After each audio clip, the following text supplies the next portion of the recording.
my first question is, what's inspired you to do stop motion animation?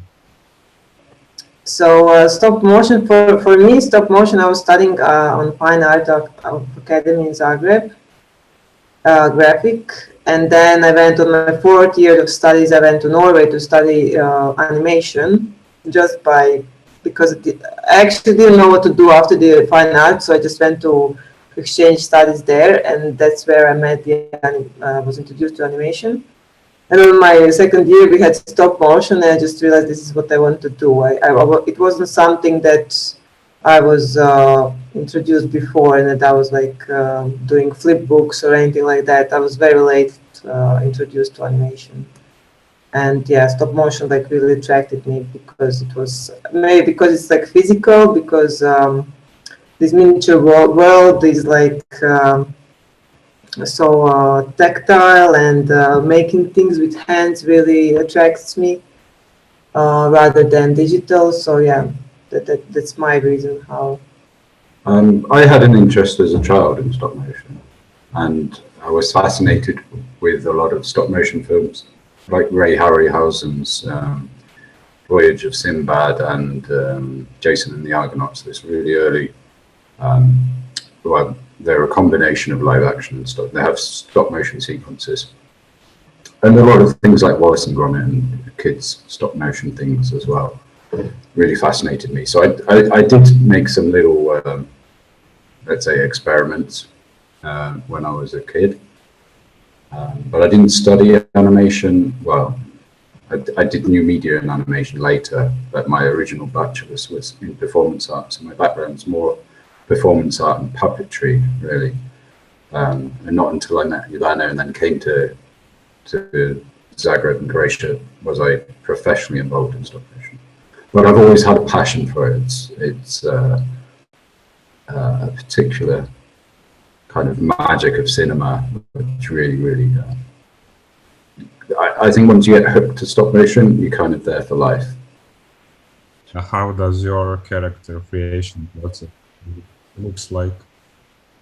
A character creation, how do you get the idea for the characters? Mm-hmm. Well, our puppets, we do kind of make some drawings, but actually it shows up while we are modeling. We don't have, we have some examples that we find, like maybe from live action movies. And then because we are not actually sculptors, so we just start to model heads, and then see where it leads, where our fingers leads, really. So yeah, we don't really do a lot of character design on paper. Do you create storyboards for your works? Yes, we create storyboards, and we also create animatic. Our storyboards, we do them, we draw just more like a sketches.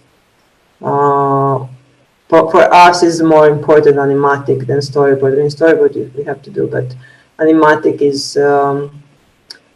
We work on animatic with our editor also, so for us that's very precise. And when we go into animation, we don't really step out of that too much, because it's very time-consuming and expensive to have too many extra shots or long shots. So yeah, I also like to have storyboard on the wall, because then it's there every day. So every time you pass it, you hope you'll think of something new, and it's it's just in your subconscious all the time then, and and just think of something and keep adding or taking out things. And it's also a very useful thing to have, like in a physical sense, during the production. It's wonderful to be able to cross that off when you finish the shot, but also to make any notes as you're making the film. Could you show us the storyboard or animatic? I mean, this is the from my most recent. I'm not sure if you've seen White Horse. Have you showed our recent film? Doesn't matter. You will not spoil it. Okay. But, I mean, this is from the most recent film of ours, so that's... It's all got red crosses through it because we finished it. But I don't know why we crossed the whole... Oh yeah, that's actually one shot there, so... it's got one big cross through it because it's a moving camera shot, which was like, I don't know, 20 seconds or something more. But I don't know how interesting this is to see, really. I mean, Okay. these were like pencil drawings that are scanned and then obviously put in with our notes on the shots. Are you planning on making a feature film? Something longer, like an hour or hour and a half long? I would totally watch. Yeah, thank you. We have some very, very, very initial ideas or something. But it's like, this is... If even we would like to, yes, we would like to make feature film, but you know, that's like another level of commitment, and yeah. It will require a much bigger team. Like when we're making a short film, it's something that we can do. Like in terms of the practical part of the animation part of the film and directing, something that we can do between us. Now, to make a feature film, we require many more people, and probably it wouldn't enable us to animate. We would, or if we were able to animate, it'd be just a little bit of it, because we would probably have to kind of oversee other animators, because it just wouldn't be able to. Yeah, I don't think we would be in production so much. I don't know. We've never done features, so I'm just guessing it would go with that. Yeah, but we have experience working on other bigger productions. What characteristic do you share as creatives, and what differentiate? What are difference and similar interests in? Do you have specific preferences for something, or?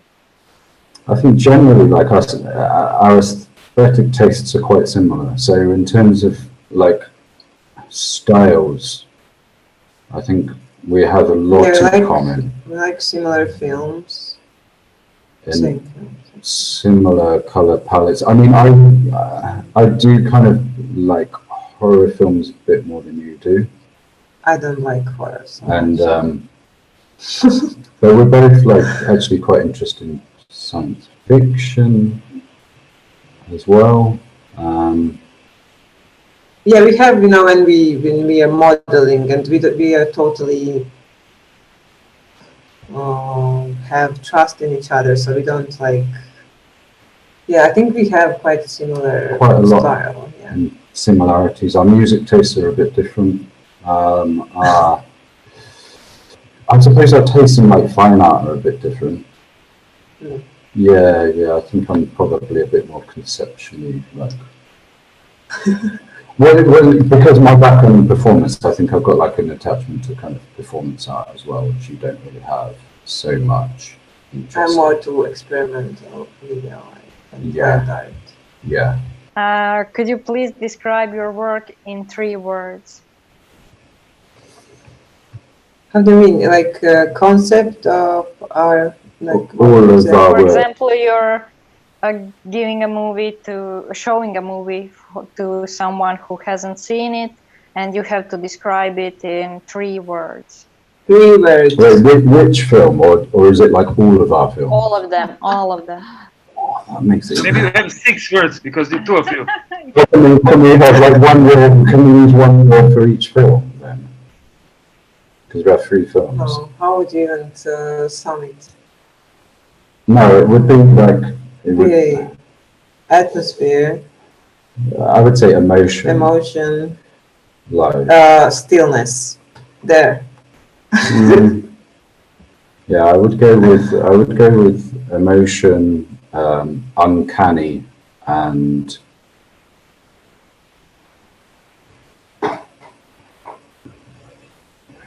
yeah, I don't know if I would choose stillness. It's a big part of our film. It is, but I don't know. It's too hard. Mariana, I have a feeling that you want to ask something. Okay, what do you think makes a great short film? I mean, short animated film. For me, okay. Yeah, that's so subjective. I mean, personally, something that like affects me inside, like something that moves me, I think. Yeah, I think if film is made honestly, then for me it will be a good film, possibly. If it's like really honest, the author in the film. But I can also I appreciate. think that can be felt, no? Yeah, but I can appreciate the craft of the talent of the filmmaker as well. So if something excites me visually, then or I'm appealed by something visually, that also enhances it. But it can't just be that. Oh, it can't just, for me, I think if I would have to choose visually or concept, it would be more than concept and visually. I don't know. If it can be like really beautiful, but if it doesn't move me, if it's just like nice images, then it's... Yeah, but it's a visual medium we're talking about, so there is a visual element. Yes, but how these images put it together? Yeah, it's definitely both. I'm not saying it's not both, but both are important. Okay.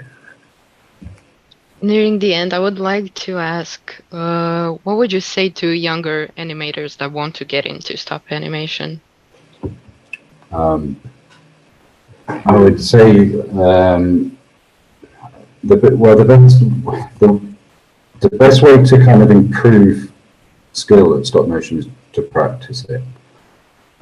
So I think it's like the best thing to do is just like create stuff, and it doesn't have to be anything magnificent. I think even just making some experiments with materials and objects even can be quite rewarding, and you can learn a lot by manipulating things over time. There are a number of stop motion animators in Croatia. Like, we're not the only talent that use stop motion techniques. So there are a variety of styles of stop motion film makers that exist here.